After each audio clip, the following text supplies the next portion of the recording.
दिन एक व्यक्ति सर्कस देखने गया।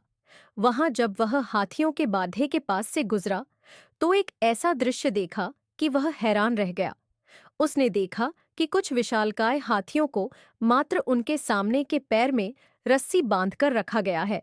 उसने सोच रखा था कि हाथियों को अवश्य बद्ध पिंजरों में बंद कर रखा जाता होगा या फिर जंजीरों से बांधकर, लेकिन वहां का दृश्य तो बिल्कुल उलट था।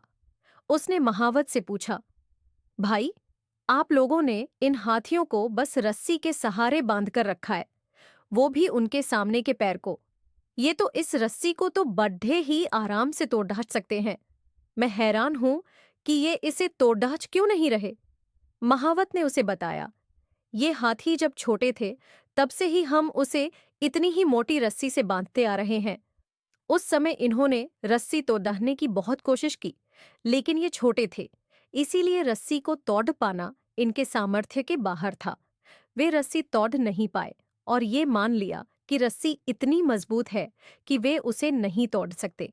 आज भी इनकी वही सोच बरकरार है।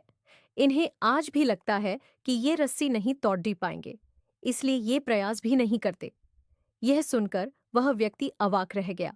सीख, दोस्तों, उन हाथियों की तरह हम भी अपने जीवन में नकारात्मक सोच रूपी रस्सी से बंध जाते हैं। जीवन में किसी काम में प्राप्त हुई असफलता को हम मस्तिष्क में बिठा लेते हैं और यकीन करने लगते हैं कि एक बार किसी काम में असफल होने के बाद उसमें कभी सफलता प्राप्त नहीं होगी। इस नकारात्मक सोच के कारण हम कभी प्रयास ही नहीं करते। आवश्यकता है इस नकारात्मक सोच से बाहर निकलने की, उन कमियों को पहचानकर दूर करने की जो हमारी असफलता का कारण बनी। नकारात्मक सोच हमारी सफलता में सबसे बड़ी बाधक है। इसलिए नकारात्मक सोच रूपी जंजीर को तोड़कर सकारात्मक सोच को अपनाएं और जीवन में प्रयास करना कभी न छोड़े, क्योंकि प्रयास करना सफलता की दिशा में कदम बढ़ाना है।